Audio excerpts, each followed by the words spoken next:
Наранбаяр сайд хөмсгөндөө ойдол тавиулж найдлаа гишүүн чуулганы оролдоонд ирсэнгүй. Монгол улсыг 2021-с 2025 онд хөгжүүлэх 5 жилийн үндсэн чиглэл 67.5% хэрэгжижээ. Засгийн газар орон нутагт хуралдах шийдвэрээ бүсгсэн хөгжлийг дэмжих хүрээнд гэж тайлбарлалаа. Эрхтэн шилжүүлэн суулгасны холбоо төрийн бас байгууллагын гишүүд донорын тухай хуулийг яралтай сайжруулах ёстой гэв.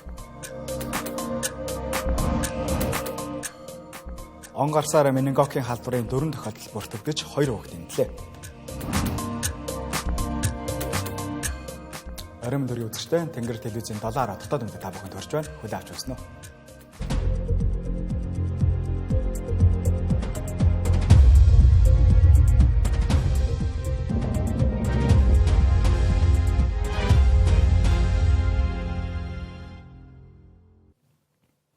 Төр төршилцэж төмнийг төлөөлж байгаа улсын хурлын гишүүдийн уг үйлдэл ёс зүйн хэм хэмжээнээс хэвтэрч байна. Анхны гэгдэх 126 дотор иргэдтэй лайваар дамжуулан уулзаж сэтгэлээр дамжуулан хэрэгдэг гишүүд ганц нэгээр тогтгоо боллоо. Бүр сүүлдээ төрийн ордонд хууль тогтоогчид нь хоорондоо маргаж нэг нь нөгөөгөө зодсон байж болзошгүй хэрэг хүртэл гарлаа. Ийм асуудал гаргасан гишүүдийг эргүүлэн татах хууль зүйн үндэслэл байхгүйч хариуцлага хүлээлнэ гэдгийг ёс зүйн байнгын орны дарга хэлж байна.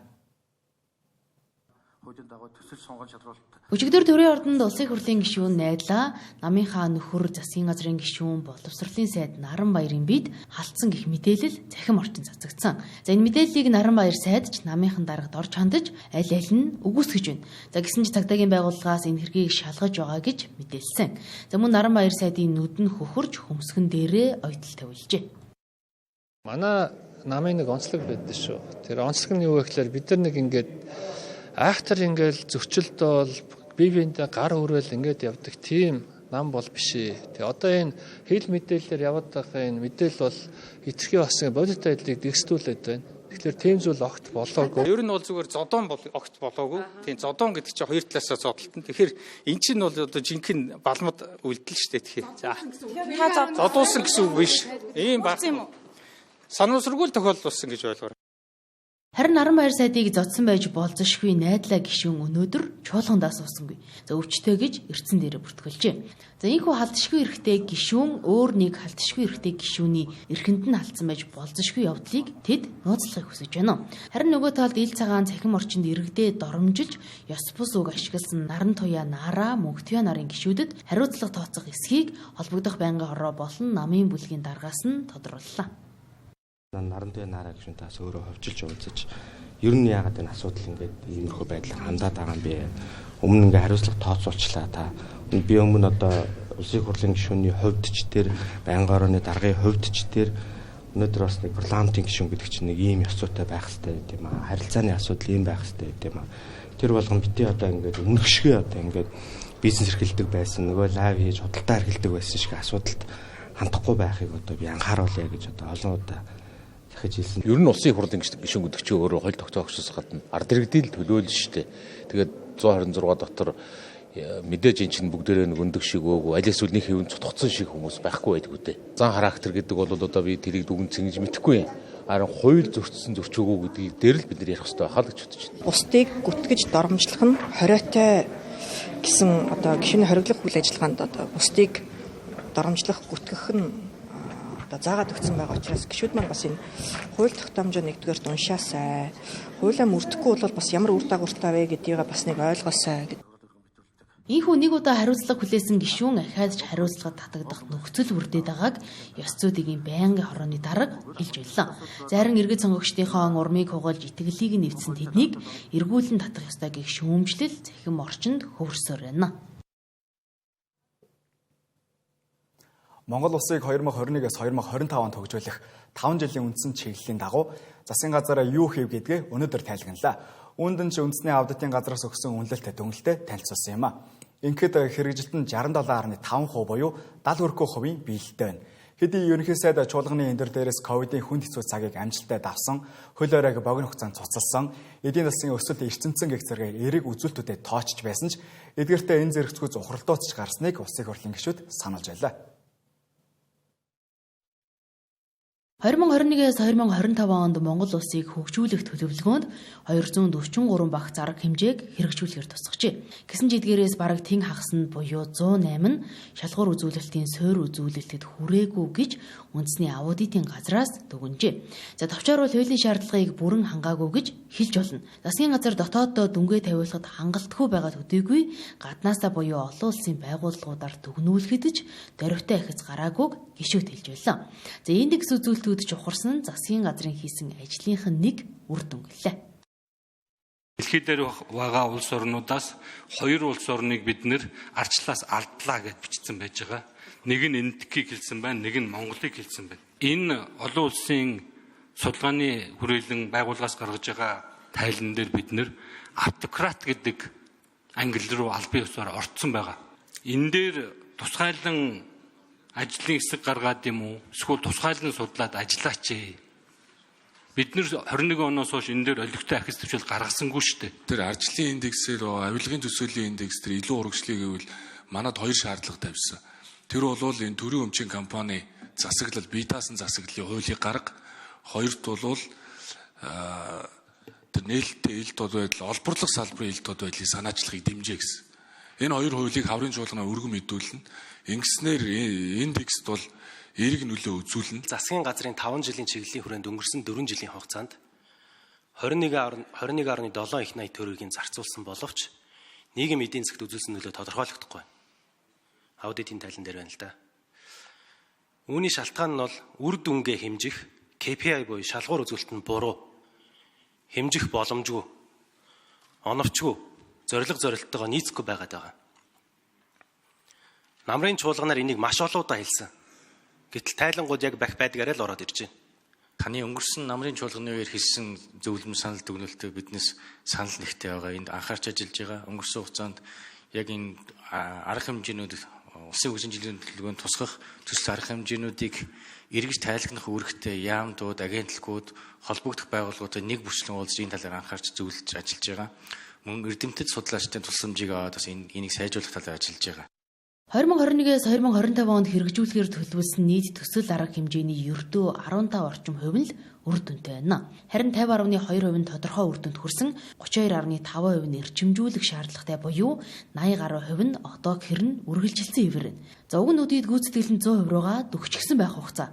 За учир нь эх 5 дугаар сар 5 жилийн үндсэн чиглэлийн хэрэгжих хугацаа дуусаж үр дүнгийнх нь тайланг сонсноо.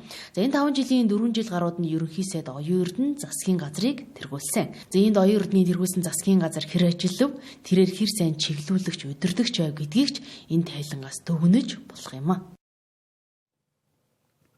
Ийхүү засгийн газар өнгөрсөн хугацаанд хийсэн ажлуудаа улсын хурлаар хэлэлцсэний дараа эрхчлүүлүүдэд хэрэгжүүлэх томоохон төсөл арга хэмжээнийхээ талаар танилцууллаа. Удаан хугацаанд ярихаас цааш хэтрээгүй эгийн голын усан цахилгаан станцын төслийг энэ засгийн газрын үед бодит ажил болгоно гэж ерөнхий сайд мэдгдлээ. Мөн өнгөрсөн хэдхэн сарын хугацаанд урт хөрштэйгөө ярьж байсан томоохон хэд хэдэн төслүүдэд эхлүүлсэн учраас одоо хойд хөрштэйгөө хамтран хэрэгжүүлэх төслүүдэд анхаарна гэлээ. Бүгд найрамдагтад ард улстай ярьж байсан бас томоохон хэд хэдэн төслүүд зорилттой хангасан учраас одоо Оросын холбооны улс бүгд найрамдагтад ард улстай хамтран хэрэгжүүлэх одоо хийн хоолойн төсөл. За хийн хоолойн төсөл хэрэгжснээр бас нийслэл Улаанбаатар хотыг одоо хийн түвшээр хангах юм бас зорилго зарчмын хувьд том шийдэл болно. За мөн бид нэр төмөрд замын баруун зүүн коридорын буюу одоо 3 улсын төмөрд замын одоо төслүүдэд хэрэгжүүлэх ийм цаг хугацаа гэж харж байгаа. Тэгээд энэ дээр мэдээж парламентаар бид нэр нээлттэй за өмнө нь гарч ирсэн техник эдийн засгийн үндэслүүд болон за мөн одоо шинжлэгдсэн техник эдийн засгийн үндэслүүдийг ярилцаж одоо хамтдаа энэ төслүүдийг одоо гацаанаас гаргахын төлөө ажиллана. За мэдээж ихэнх үед энэ төслүүдийг оруулж ирэхэд томоохон мэтгэлцээнүүд өрнөн тэрийг ойлгож байгаа. Гэхдээ бид нэр дахин ярилцаж дахин тоогоо нэгтэлж, дахин цаасаа нэгтэлж, дахин техник эдийн засгийн үндэслэлээ нэгтэлж чадвал энэ төслүүдийг одоо бас гацаанаас гаргаж бүр эрхийн хүрээнд одоо хэрэгжүүлэлт дуусгах бол боломжтой гэж дүгнэж байгаа. Ирэх 4-р сараас 6-р сар хүртэл засгийн газар бүрэн бүрэлдэхүүнээрээ биш, төрийн ордонд биш, орон нутгад хорлох талаар ярилцж байна. Ингэхдээ бүсчилсэн тойргуудаас нэг аймгийг сонгон хуралдах маршрут хугацаагаа товолжээ. Засгийн газар гэнэт ингэж төрийн орноос холдож орон нутгийг зорих болсон шалтгаан нь бүсчилсэн хөгжлийн хүрээнд хууль эрхсэн шинжилгээ хийх гэж ерөнхий сайд мэдгдсэн юм а. Дутхгүй бид нар бүс бүхэн дээр ажиллаж бүсүүдийн бүтэц за ялангуяа бүсийн иргэдийн хурал за бүсээ сонгогдсон парламентын гишүүд за засгийн газар хэрхэн одоо цааш илүү боловсронгуй ажиллах вэ? Энэ нь цаашдаа нутаг дэвсгэрийн нэгжийн тухай хууль болон үндсэн хуультай холбоотой ямар өөрчлөлтүүд байж болох вэ? За бүсийн хөрөнгө оруулалт болон за бүсийн шийдвэр гаргах механизмыг хэрхэн боловсронгуй болох вэ гэдэг ийм бодлогын баримтчган дээр ажиллах шаардлагатай болж байгаа. Өмнө нь Сүхбаатарын Батболд ерөнхий сайд байхдаа Өмнөгов аймгийн Баянтлай суманд засгийн газрын хуралдааныг гадаа хийж байсан. За бусдаар засгийн газар хөдөө орон нутагт хуралдаж байсан тохиолдол тун ховор. За засгийн газар бүрэн бүрэлдэхүүнээрээ орон нутагт хуралдах учир энэ хэмжээгээр бензин тос хоноглох газраас эхлээд төсвийн мөнгө өргөдөн гих шүүмжлэл олон нийтийн дунд гараад байна. Харин сайд нарын зүгээс тодорхой хэмжээний зардал гаргаж хийх ажлынх нь үр дүн нь илүү чухал гэж ярьлаа. Засгийн газрын хуралдаан өөрөө маш их зардалтай зүйл биш шүү дээ. Бид нэр очиод байгаа газар нь хуралдаж чинь. Иргэдтэйгээ уулзаад тухайн бүс нутгийн одоо иргэдийн санал бодлыг сонсно. Ямар тулгамдсан асуудал байна? Түүнийг газар дээр нь шийдэх гэж л очиж байгаа. Би жишээ нь өөрөө уул жолоочтойгоо очиод хуралдаж суучихна. Тухайн бүс нутагт шийдвэрлэх шаардлагатай асуудлуудыг одоо тухайн бүс нутагт нь очиж шийдвэрлэснээр нэлээд энэ гарах зардлаас илүү олон давуу талууд гарах болов уу гэж бодож байгаа. Одоо жишээ нь яг аймаг орон нутгийн удирдлагууд бас зарим нэг төрлийн байгууллагуудын удирдлагуудын оролцоог бас энэ хурал дээр хангаж өгөх болов уу гэж харж байгаа.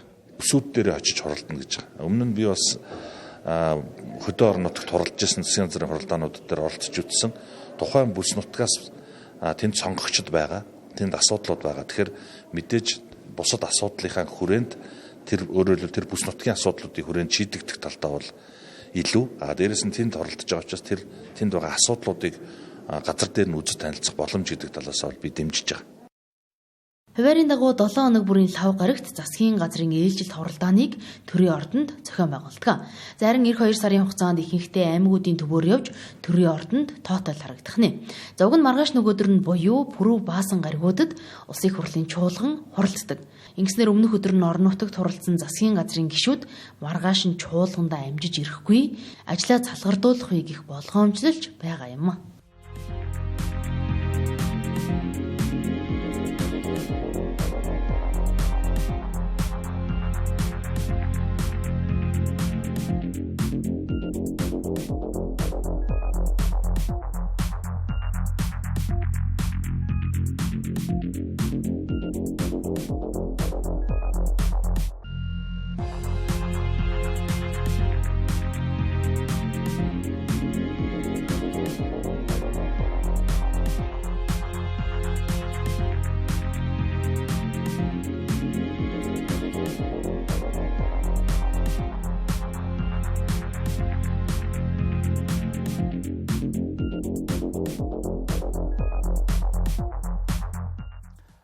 Мэдээ хүрлээ 70 мэдээ үргэлжилж байна. Батчулуун эмчтэй холбоотой асуудал тэгдэж үр дүнд нь эрхтний донор гарахаа болсон тухай өнгөрсөн 7 хоногт улсын нэгдсэн төв эмнэлгийнхэн мэдээлэл хийсэн. Ингээд донор болсон эмэгтэй ар гэрийнхэн хариу тайлбар хийж Батчулуун эмчийг яагаад буруутгах талаар тайлбарласан. Харин өнөөдөр донорын ачаар амьдарч байгаа иргэд Батчулуун эмчийг суллахыг хүсэж байгаагаа илэрхийлж олон нийтийн дунд мэдээлэл хийлээ. Манай улс амьгуу донороос бөөр шилжүүлэн суулгах ажиллагааг нэвтрүүлээд 17 жил болох гэж байна. Энэ хугацаанд 57 хүнд бөөр шилжүүлэн суулгах хагалгааг хийжээ. Өнгөрсөн жил гэхэд 10 хүн амьгуу донороос бөөр шилжүүлэн авч эрүүл саруул амьдарч байна. Харин зөвшөөрөлгүйгээр амьгуу донороос эд эрхтэн авсан гэх асуудлаас болоод бөөр шилжүүлэн суулгуулахар хүлээж байгаа 700 хүн байна.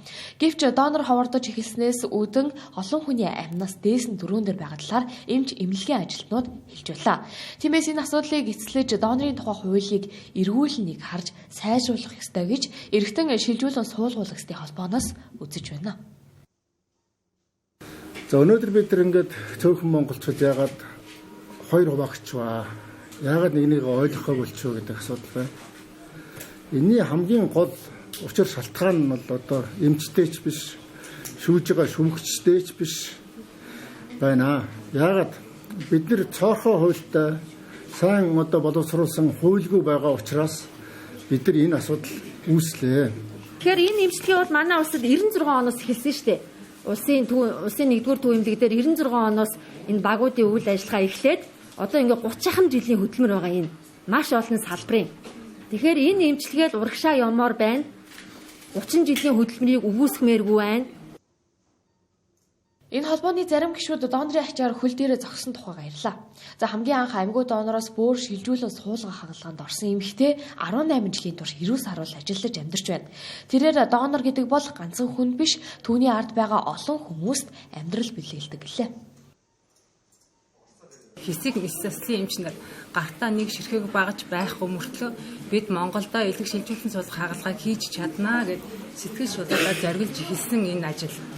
Өнөөдрийн байдлаар улсын 1-р төвөмлөг дээр Батчуулан эмч, Сэргэлийн эмч хоёрын ахалсан баг хамт олон үндэсний баг хамт олон өнөөдөр 310 түүнийхээ аймыг аварчаа зогсож байна. Элэг шилжүүлэн суулгах хагалгаагаа хийгээд зогсож байна. Диализ би бас 3 жил орж байсан байхгүй. Тэгээд бүр шилжүүлэн суулгаснаас хойш ажил чөлөөтөө баригдлагүй ажиллаа хийгээд одоо орлого олоод гэр бүлтэй их нэртэй хүүхэдтэй болсон байна. Батчуулан эмчийн хувьд 2 шатны шүүхээс 2.6 жил ялаг сонссон. Хэдийгээр ялаа эдэлж байгаа ч биеийн байдал нь тааруу гэх мэдээлэл байгаа юм. Түүний өмгөөлөгч дээд шүүхэд хандна гэдгээ мэдгдсэн. За энэ маргаантай асуудлын гол зангилаа нь донорын тухай хууль. Өнгөрсөн парламентэд Чимбүрэн гишүүн шинжилсэн найруулгыг өргөн барьсан ч хилэлцүүлэн баталж амжаагүй. Харин эрүүл мэндийн сайд мөнгө сайхан дахин өргөн барихаар яригдж байгаа юм а. Ийхүү Батчуулан эмчтэй холбоотой хэрэг эрүүл мэндийн салбаар маш эмзэг гэдгийг харууллаа. Энэ асуудалтай зэрэгцэн ажил үргээ гүйцэтгэж явсан эмч, эмнэлгийн жолооч харамсалтайгаар амнасаа алдсан гэд он гарснаас хойш эрүүл мэндийн салбарт олныг зочирдуулсан 2 зүйл явдал болж өнгөрлөө. Үр дүнд нь эрүүл мэндийн салбарын асуудлыг эргэнэг харахад хөрөглөө. Газарт болсон байсныгаа буцаж гаргаж ирж бас дахиж шалгасан. Тэгээд уушиг зүрх бүхэл юм хэвэндээ байсан. За зүгээр нэмэлтээр бол одоо шөрмөс судас авсан. Түүн дээр амаараа хэлсэн боловч одоо тэрийг тэмдэглээгүй байсан гэдэг. Энэ бол зөрчлийн хуулиараа шийдэх бүрэн боломжтой байхгүй. Энэ бол одоо эргэтэн наймаалцсан зүйл биш. Энээс болоод одоо хүн охирооцсон зүйл биш. Харин эсэргээр олон хүнийг авраад тэр битгээл дээр шөрмсөөр 10 гаруй хүний амьдралын чанарыг босч чадахгүй байсан залуу хүртэл босч явдаг болгож чадсан ийм сайхан тохиолдол байгаа байхгүй. 20 хоногийн өмнө Төв аймгийн нутагт өвчтөн тээвэрлэж авсан эмнэлгийн тэрэг осолдож, эмч өвчтөн гээд 6 хүн газар дээрээ нас орсон харамсалтай хэрэг гарсан. Ингээд хүний амь насыг аврах гээд өөрсдийгөө эрсдэлд оруулсан 17 дахь тохиолдол болсон байна. Угтаа бол онцгойгийн алба хаагчид ажил үргээ гүйцэтгэж яваад амь насаа алдсан бол улсаас арга эрт нь байр орон сууц олгодог. Харин эрүүл мэндийн салбарт ийм нөхөн олгоор олгодоггүй байна. Зарим газар нь бол маш гоё яваад байдаг. Зарим газар нь бол ерөөсөө ямар ч явах боломжгүй болцсон. Яг гэвэл нөгөө нам засгийн солигдоод нөгөө хогоо булах гал 200 сая төгрөг суманд төсвөлөө сууч. Тэрний орондоо эрүүл мэндийн ажилчдынхаа цэвэр бохрыг шийдэж чадахгүй, усны асуудлыг шийдэж чадахгүй, боловсон хүчнийхээ нарийн мэргэжлэр хангах чадахгүй, орон нутгийн тэтгэмж байхгүй, орон нутгийн сангийн тэтгэмж ерөөсөө байхгүй шүү дээ. Өчтөн төвлөхээр нөгөө илүү цагийн мөнгө байхгүй, орон нутгийн нэмэгдэл байхгүй. Тэг ямар нэг эрсдэл үсэх юм бол тэр хөө эрүүл мэнд бүх юмараа л өнөөдөр хохирол яг үлдэж байгаа. Орон нутгийн эрүүл мэндийнхэнд хүний нөөцөөс эхлээд ярил олон асуудал байна. Нийгмийн хангамж муу зэргээс болж зарим нь нарийн мэргэжлийн эмчгүй болжээ. Дээрээс нь байгаа эмнэлгийн тэрэг жолоочийг нь өөр аар саархан зүйлд ашигладаг тухай Булган аймгийн Хишиг өндөр сумын эрүүл мэндийн төлөөлөл ярьсан юм а. Эмнэлгийн машиныг бусад одоо салбарууд маш их юмд ажилладаг. Сургууль семинарч гэдэг юм уу, онцгойч гэдэг юм, галч гэдэг юм. Гэтэл тэр одоо үйл ажиллагаанд өдөржин шүнжээ явчаад буцаад одоо нэг эрүүл мэндийн дуудлаганд ингэж явхад нөгөө жолоочийн бас эрүүл мэндийн асуудал айгүй хүнд байдаг. Энэс би холбоотой одоо эрсдлийг гардаг. Орон нутагт хангалттай тоног төхөөрөмж байдаг бол тэр холоос заавал Улаанбаатар хотыг зорихгүй нь мэдээж. Даатгалаар иргэдээ үзэх гэхээр мөнгөгүй болчихдог энэ салбарт үнэтэй тоног төхөөрөмж авна гэдэг бүр ч хэцүү. За гэвч энэ тэндээс санхүүжил татдагч эцэст нь ажлын гүйцэтгэл гаргаж чаддгүй ч маргаангүй нэ. Тухайлбал Дэлхийн банкнаас эрүүл мэндийн салбарт захим шилжилт хийнгээд 2015 оноос хойш санхүүжил татсан. Нийтдээ 19.5 сая Америк долларын санхүүжилтээр төсөл хэрэгжүүлсэн ч үр дүн гараагүйгээд Дэлхийн банкныхан өөрсдөө дүгнэж өгсөн мөнгөө буцааж хэмжилсэн. Энэ салбар өнгөн дээрээ төсөв хөрөнгө хүрэлцдэггүй гэж ярьдаг. За гэхдээ мөнгө байгаад ч олигтой ажиллаж чадахгүй байгаа нь өнөөдрийн эрүүл мэндийн салбарын мөнгө төрх юм а. 3 хоногийн өмнө буюу 3 дугаар сарын 25-ны өдөр менингитийн с ิจ гтэй тохиолдол Архангай аймагт шинээр бүртгэгдэж, халдвар өвчин судлалын үндэсний төв, их хүүхдийн эрүүл мэндийн үндэсний төв, аймгийн эрүүл мэндийн төвтэй хамтран арга хэмжээ авсан ч харамсалтайгаар нас оржээ. Өнөөдөр халдвар өвчин судлалын үндэсний төвөөс менингит Улаанбаатар томоо төс болон халдвар төвчний нөхцөл байдлын талаар мэдээлэл өглөө. Он гарснаас хойш менингококкийн 4 тохиолдол бүртгэгдэж, тэднээс 2 хүүхэд эмтлээ. Хамгийн сүүлд Арангай аймгийн Цэнхэр суманд амьдардаг 5 настай хүү халдвар авсан байж болзошгүй биеийн байдал хүнд байсан учраас Улаанбаатар хотоос халдвар төвчин судлалын үндэсний төв, их хүүхдийн эрүүл мэндийн үндэсний төвийн эмч мэрэгчлэнүүд газар дээр нь очиж ажилласан ч амь насыг нь аварч чадаагүй байна. Хүүхдийн биеийн байдал хүндэрсэн хойно эмнэлэгт ханджээ. Өмнө нь эндсэн тохиолдолд мөн цаг алдан эмнэлэгт хандсан байсан байна. Тиймээс халуурах болон хоолой өвдсөн тохиолдолд яаралтай эмнэлгийн байгууллагт хандахыг зөвлөлөө. Ингээд тууралт халдварууд бас ихсэж байгаа энэ улирал байна. Менингитийн халдварууд одоо энэ тохиолдолд 4-р нь болж гарч 4-р тохиолдол батлагдж байна. За ингээд үүнтэй холбоотой бас эцэг эхчүүд болон арга ирээдүйн зөвлөгөө өгөхөд бол хүүхдүүдээ бас цаг алдалгүй тууралт гарахаас өмнө халуурсан шинж тэмдэгтэй хүүхдүүд байх юм бол яаралтай эрүүл мэндийн байгууллагад хандаач гэдэг зөвлөгөөүүдийг өгмөр байна. Энэ 7 хоногийн даваа гарагт Улаанбаатар өвчний 85 тохиолдол бүртгэгдсэн тухай халдвар төвчин судлалын үндэсний төвөөс мэдээлж байсан бол энэ тоо өнөөдөр 114 болжээ. Сүүлийн 10 хоногт халдвар эрчимжиж байгааг эмч хэллээ. Одоогоор идэгсэн 32, эмчлэгдэж байгаа 77, с ิจ гтэй 123, хавтал 7220 тохиолдол байна. Улаанбаатар өвчний хувьд Улаанбаатар, Өмнө говь, Дорн говьд бүртгэгдээд байгаа юм. Өвчний батлагдсан тохиолдлуудын дийлэнх нь 10-аас 14 насны хүүхдүүд эзэлж байна. Улаанбаатар хотод одоо сүүлийн бүртгэгдэж байгаа тохиолдлуудыг харахад бол 22 сургуульд бол өвчлөл бүртгэгдсэн байгаа.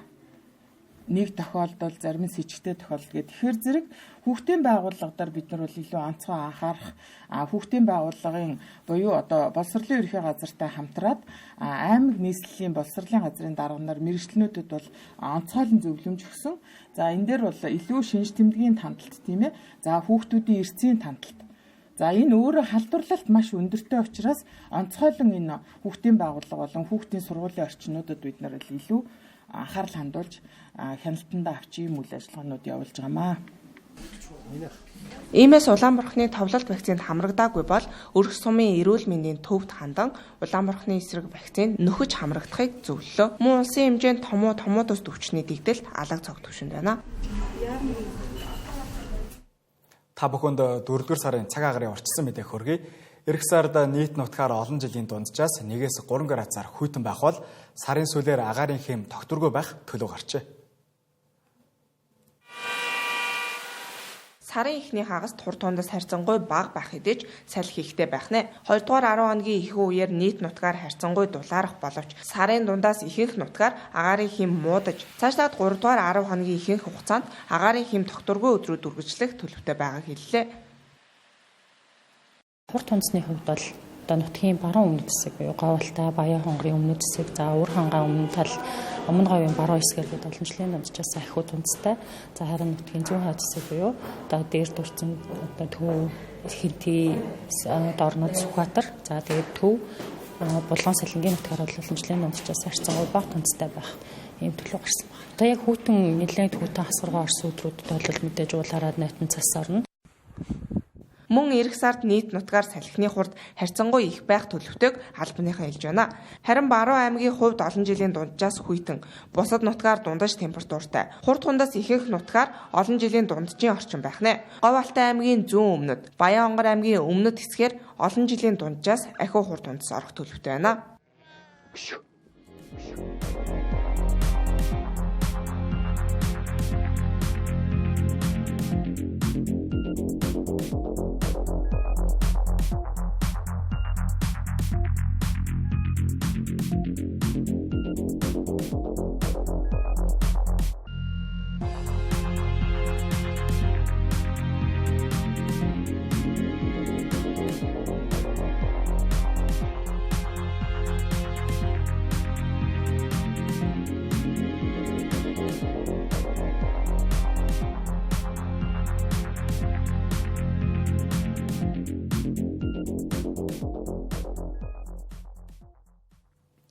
Монгол үйлдвэрлэгчдийн бараа бүтээгдэхүүнийг олон улсын зах зээлд экспортлох компанийн төлөөлөлтөд бизнесийн орчны талаар ярилцлаа. Ингээд Монголоос бараа бүтээгдэхүүн экспортлоход нэмэгдсэн өртгийн албан татвар тээврийн асуудал маш хүндрэлтэйгээс гадна өртөг өндөртэй байдаг гэлээ. Мөн гадаад төлбөрийн системээ Монгол данстай холбох гэхээр сарал жагсаалтанд орж байсан улс гэдгээрээ холбож болдгоо гэлээ. Манайх Монгол болон Европын холбоонд компани нээгээд Монголын үйлдвэрлэгч нарын бараа бүтээгдэхүүнийг олон улсын зах зээл дээр гаргах, худалдан борлуулах зорилготой тийм компани. Тэгээд ер нь бол яг энийг нэг гол нь цахим худалдаагаар дамжуулаад борлуулъя гэсэн боловч яг Монгол улсад угаасаа тэр хуулийн зохицуулалт бодлого нь байхгүй болохоор бид нар эндээсээ бүх бараа бүтээгдэхүүнээ нийлүүлэгч нараас аваад тэгээд ер нь бол экспорт хийдэг. Гэхдээ бидний нэг гол үйл ажиллагаа болохоор үйлдвэрлэгч нар өөрсдөө гарах гарцаа мэддэггүй. Тэгэнгүүт яаж байгаа хэрэг дундын тэр нэг үйл ажиллагаатай. Одоо жишээ нь тээвэр, гайл, импортлогч, экспортлогч улсын тээвэр, гайл, за тэгээд тэндээ очиод борлуулалт хийх агуулгын үйлчилгээгээд юм үйлчилгээнүүд хийхэд хариуцж байгаа байхгүй. Манайх зөвхөн Монголдоо нэг цахим худалдаа хийдэггүй. Гол нь гадаад улсад цахим худалдаа хийж байгаа болохоор эндээс гарах нь өөрөө Европын холбоонд очиод борлуулалт хийж болж байгаа цахим худалдаагаар. Монголд хийн гэхээр энэ дээр яг асуудал юу вэ гэхээр бидгэд ер нь бол экспортыг л үн дэмжих гэдэг аахгүй юу? Экспортыг дэмжихийн тулд гадны олон улсын борлуулалт болчихж байгаа болохоор гадааддаа очиод болоод идэг. Монголд болохоор болдгоо. Дээрээс манайх нөгөө экспортыг хөгжүүлэх гэдэг компани мөртлөө бид нар үйлдвэрлэгч бараа бүтээгдэхүүн авлаа, цаашаа явлаа. Ер нь нөөтийн асуудлууд, нөөт татрын асуудал аяг хэрэгтэй. Монголоос тээвэр аяг хэцүү. Дээрээс нь манайх нөгөө нэг тээвэр дээр бол нөгөө трактораараа тээврийг явуулмаар байдаг. Гэхдээ нөгөө нэг явж байгаа компаниуд маань одоо цөөхөн гэх юм да бид нар бас нэг трактор үргэж чаддгүй. Тэгэхээр нөгөө нэг төвөр тээвэр бол баг байдаггүй. Шахуу. Ингээл сарын өмнө захиална. Нэг сарын дээр ачаа явуулах байхгүй болчтой. Эсвэл бид нар төвөр тээврийг бараг бүтэн тракны одоо 3-1 үнээр ч юм уу. Жохон одоо нэг трак ч 20 тонн ачаа штэ. Тэгэхэд бид нар 4 тонныг нэг тракны үнээр ч юм уу бараг явуулах шахуу бааддаг байхгүй. Тэгэхэд бид нар дээр ерөөс тулгардаг асуудал. За Монголоос бол экспортын нөөт байдаг. Бид нар дээр нөөт тооцоо. Бид нар одоо нөөтөр нөөттэй үнээр худалдаж аваад эргээгээд гадагшаа гаргадаг. Тэгэхээр барааны үн өөр амин үнэтэй болчдөг. Хоёрт тээвэр аяг үнэтэй болчдөг. За тэгээд тэнд очиод яг зарагдах гэхээр манай Монгол бараа аяг үнэтэй болчдөг. Зүрсэн ийм асуудал. Тэгээд бид нар ерөнхийдөө яг хуу энийг шийдэх гээд үйлдвэрлэгч нараа эндээ нэгтгээд тэнгуүтээ нэг платформ бэлтгэлээ. Нөгөө нэг логистик шеэрлээ. Очоод агуулгаа шеэрлээ. Тэндээсээ борлуулалтынхаа платформыг шеэрлээгээд тэг манай Вандем Монголицыг EU гэсэн юм Европын домейнтэй юугаар явдаг. Тэгтээ бол үндсэндээ бол Монгол компани. Гэхдээ экспортыг хөгжүүлэхэд заавал гадны улсын одоо юу гэдэг компани байх хэрэгтэй. Бид нар одоо жишээ нь Вандем Монголицыг EU бол гадаадын платформ тэрийг хөтлөж аваагаад төлбөрийн систем дээр нь жишээ Монголын насыг холбоохэд болдгоо. Танаас хаалж гисалтанд орсон яасан ингээд болдгоо. Торонтогийн Venture биржид бүртгэлтэй ION Energy компани Монголын литийн ургах наран төслийг стратегийн хөрөнгө оруулалтын Share FQ бирэмтэй хамтран хөгжүүлэх 13.5 сая Америк долларын гэрээ байгууллаа. Энэхүү компани ION Energy-д 4.5 жилийн хугацаанд 5.5 сая Америк долларыг төлж төслийг хөгжүүлэх чиглэлд 4 жилийн хугацаанд 8 сая Америк долларын хөрөнгө оруулахар болжээ. ION Energy компанийн хувьд ургах нарнаас арилжааны зорилгоор литий олборлож эхлэх хүртэл төслийн 20% эзэмсэн хэвээр ах юм. Энэхүү мэдээллийн дараа Монголын анхны литийн төслийг хэрэгжүүлж байгаа ION Energy компани хувьцааны ханш Торонтогийн хөрөнгийн биржид 22 гаруй хувиар өсөж 0.55 канад доллар болжээ.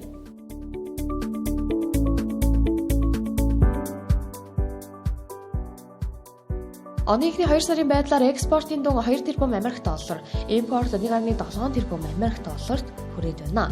Экспортын орлого 3 сарын сүүлийн 7 оны байдлаар 268 сая Америк доллар төрсөн бөгөөд нүүрсний экспорт 1.9 сая тоннд хүрч 31%-аар, зэсгийн баяжмлын хувьд экспорт 57 мянган тоннд хүрч 31%-аар, харин төмрийн өдрийн экспорт 176 мянган тоннд хүрч 13%-аар өссөн нь гол нөлөөлжээ. Экспортын орлого өссөнтэй холбоотойгоор гадаад валютын улсын нөөц өмнөх 7 хоногийнхоос 291 сая Америк доллараар өссөн дүнтэй гарсан байна.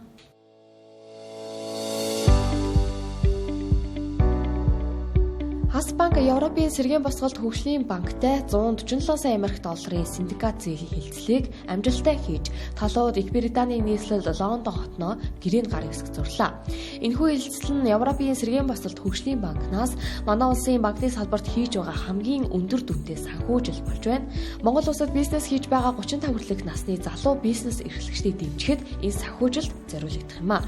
Ингэснээр шинээр бизнес эхлүүлж байгаа болон бизнесээ хөгжүүлж байгаа залуучуудад шаардлагатай санхүүгийн их усүр буюу зээлийн хүртээмжийг нэмэгдүүлэхэд чухал нөлөөтэй юм а. Түүнчлэн энэхүү гэрээ байгуулагдсанаар Европын сэргээн босголт хөгжлийн банкнаас хэрэгжүүлж байгаа Төв Азийн залуу бизнес эрхлэгчдийг дэмжих хөтөлбөр Монголд хэрэгжиж эхлэх нөхцөл бүрдэж байна.